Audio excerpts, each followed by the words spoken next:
Let's cover some bar rescue owners that were insanely stupid. As our first entry, we're gonna discuss some owners that were okay with a horse taking a dump in their bar. We're of course referring to Kit Cholin's Badass Barbecue Steakhouse, which is located in Arizona. Although John Taffer brought along expert mixologist Russell Davis to assist Scott and Donna Cholin, we were sure that they'd leave after what was shown in the opening of this episode. To start off their journey, the two attempted to find the place but got lost and arrived in an abandoned parking lot. The location was so creepy that Taffer said he wouldn't be surprised if an axe murderer just popped out of nowhere and took them out. Look at the bushes over there. I mean, somebody could be hiding in those bushes, Russell. You jump out of your car, they'll kill you. Now let's briefly return to speaking about the owners. Both Dana and Scott were beginners when it came to running a business, which was made very evident by the bar's state. Later on, when Taffer did some recon, he noticed that something totally unexpected made its way into the bar. How did a horse even manage to get there? What's wrong with this place? The expert Davis seemed to be second-guessing all the decisions he's made in his life that led him to rescuing this godforsaken bar. And well, Taffer was simply shocked. Not only did the horse enter the bar, but it also did this. I got so scared it like pooped! Oh, he crapped on the floor! Meanwhile, Donna seemed to be having the best time of her life. The couple, who were busy drinking their profits away, needed to be stopped soon. Somehow, Donna was incapable of seeing the seriousness of this situation. In fact, she deemed what was going on to be hilarious. While Taffer was fuming about the fact that they had a horse in their bar, Donna was seen celebrating. Considering the fact that the horse took a deuce on the floor, Taffer's patience hit its breaking point. He had never seen anything like this before, but he did come to a conclusion. Either these people are morons, or they're so drunk they don't get it. He said that it was the worst thing he's ever seen in his career. That is the worst thing I have ever seen. Besides the danger it posed to customers, this place was also extremely unhygienic. But the bar wasn't just visited by a horse, but a motorcyclist as well. He drove the damn thing indoors. In an enclosed space with food around it with carbon monoxide, that engine is running. How about some carbon monoxide with your drinks, huh?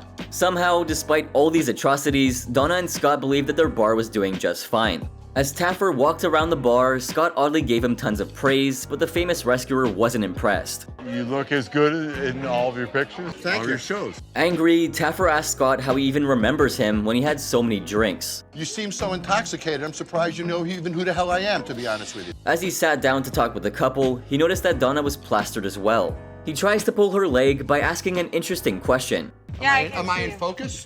You're in focus. You're in focus? Okay, sit down if you can. Well, obviously, he didn't believe her response. Anyway, Donna barely let Taffer speak and was in a playful mood which irritated him even further.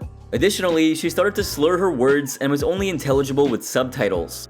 In the mortgage, understand it that. says if you don't pay your taxes... What she revealed is that they're $180,000 in debt, but they laugh about it, which is honestly appalling. How in debt are you? Why am I not? $180,000. That's my number tonight. When they discussed what was wrong with the bar, a bartender revealed that they couldn't come up with enough money to pay for their property taxes. So basically what happened was we didn't pay our property taxes. We couldn't come up with it. We tried. Listening to this, Donna was seen laughing and Scott looked completely unbothered. When Taffer brought up their drinking problem, Scott got angry, which resulted in the two getting into a heated argument. Embarrassing yourself. You're acting like a drunk ass Day because this is me. Taffer then went on to reveal the only secret that would help them save their bar. bar owner that I know who's successful does not drink in their bar. He then asked the bartenders to not serve them any alcohol, and if he saw one drink in their hands, he would cancel the rescue. They don't drink in this place. You guys have one drink, I walk out of here. The following morning, Donna acknowledged that she didn't even remember speaking with Taffer. I do not remember meeting John last night. That's literally how drunk she was. During the recon, Taffer's spies were served a dish that was drowning in barbecue sauce. Look at this, they dunked it in barbecue sauce. He told the staff that just because the bar has the word barbecue in it, that doesn't mean they could drown their food in barbecue sauce. After their conversation with Taffer, the couple tried to sober up. While Scott was experiencing alcohol withdrawal symptoms, he seemed to be trying his very best to resist the urges. You can see that being sober is a problem for him. He's going through alcohol withdrawal. Meanwhile, Donna steered clear of clients who requested shots.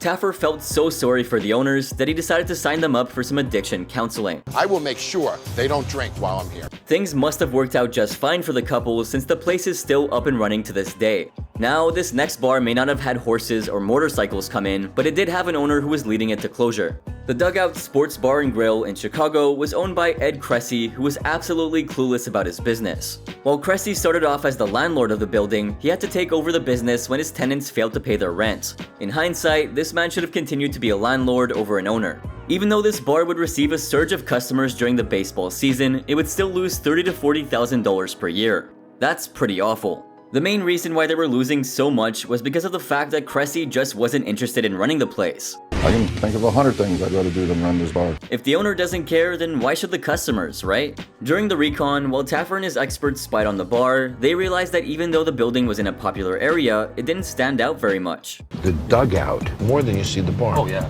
just kind of blends into everything. Taffer sent in a local sports writer and his friends as spies, and they were let down by the bar's overall quality. For one, the bartender revealed that they have a shot with a super vulgar name, which displeased the spies when they found out what was in it. Wondering what this was? Hear it from the bartender yourselves. It's made of 4 different types of bourbon, cinnamon, brown sugar, and habanero pepper. You can't serve something like that to a 40-year-old customer, right? What are they thinking? It's like they're mentally still in college. Anyway, later on, when the customers asked for a burger, the bartender revealed that they only serve them on game days. Do you guys not have a burger or anything like that? Only on game days. Isn't that really odd? I mean, how could they not serve a simple burger at a bar? Back in the kitchen, Cressy was seen making a mess of everything. Unfortunately, he threw the standard hygiene protocols out the window. He dug his bare hands into food and had a fryer that was smoking and foaming up to the brim. He's touching raw product. Look at the smoke coming out of the oil. That's the food from the bottom of the fryer. Taffer and his team also noticed that the place was covered in fruit flies. Like literally all over the place. Seeing Cressy at work, it was obvious that he didn't know how to handle things at the bar. When the expert mixologist and chef walked in, they found out how disgusting the kitchen really was. Disgusting grease that you're cooking food in. In fact, Cressy was clanking away at the fryer, which was enough to burn the whole kitchen down. Every time you clang that on top of that fryer, and then eventually this place is gonna catch on fire. When they eventually confronted him, Cressy just stood there, absolutely unaffected by the expert's opinions of his bar. This guy was not only clueless, but he was careless. When Taffer revealed the truth behind the kitchen doors to the customers, several of them promised to never come back. Who wants to eat this? However, Cressy showed no concern about their feedback. As Taffer left, Cressy literally showed him the finger, even though Taffer was just there to help. Okay, this guy is insanely stupid. Soon after, expert chef Ryan Scott forced the staff to discard all the food and shut down the bar. Emily, one of the staff members, revealed that none of them were properly trained and that they didn't have any recipes for the drinks, so they did things their own way. Since there wasn't a food runner, Cressy had to do everything and was visibly confused, even though his staff finally knew what to do. Later on, Taffer and Cressy engaged in a conversation that ended with Cressy quitting. You want to just walk away? Done. Shocked by this, Taffer pointed out that the staff may need to find new jobs. I suggest you guys look for another job. Despite all the drama, the dugout is still somehow open. But this next owner was throwing his mother's legacy away while being nearly $700,000 in debt. If that's not stupid, we don't know what is. The George and Dragon English Pub was a pub in Phoenix that was losing close to $5,000 a week. David Wimberly, the owner, no longer cared about running his bar and everything just seemed to go wrong. After his mother's passing, Wimberly threw in the towel and started drinking excessively and played poker very frequently. Taffer couldn't believe how careless this owner was. But things got even worse when he entered the kitchen. The fryer was leaking and there was grease all over the floor, which was a major fire hazard. Leaking fryer. Look at this stove! Fire hazard! On top of that, the place was dirty, had poor service, and Wimberly was busy hosting poker tournaments instead of managing the bar. Kat, the bartender, revealed that things were falling apart, but she also mentioned this. The kitchen is disgusting. Stools are falling apart. It's a health hazard. Soon after, things got intense in the kitchen when Taffer and Wimberly got into a huge fight. You're not gambling with your money, you're gambling with your mother's legacy. Job! Later on, we see that expert mixologist Phil Wills was shocked by how poorly the bartenders had produced their cocktails when he tested them. What if you're gonna pour 3/4 of an ounce? 2 seconds. You're gonna pour 2 seconds for 3/4 of an ounce? Some of them weren't strong enough, while others were too powerful. But you know what else is powerful? Your support to our channel. We'll be rolling out more bar rescue content in the future. All you have to do is drop a like and subscribe if you haven't already. Plus, it's free, so you should just do it. Anyway, it's pretty disgusting how Taffer's spies had to pay for fish and chips that were fried in oil that hadn't been changed in months. That's nasty. Wimberly's brother was brought in for some help, and he shared some really interesting info about the business. He said that the bar had been this way for 20 years since they didn't try to renovate or update it. Everything about this building is the same as it was 20 years ago. Check out what else he said. David won't change or adapt, and if you don't adapt, you die. However, Wimberly was way too blind and dumb to prevent his bar from closing down. Even though Taffer did refurbish the bar, he kept the name the same. While a British flag and fresh lettering were added to the exterior, among a new set of chairs, POS systems, and other improvements, the greatest addition had to be the memorial for Wimberly's mother. Taffer hoped that it would at least remind Wimberly of his mother's legacy and put an end to his gambling. Well, it seems like the memorial worked its magic, since today George and Dragon is still open. So, do you know any other insanely stupid owners? Let us know in the comments section down below. Thanks for watching, guys!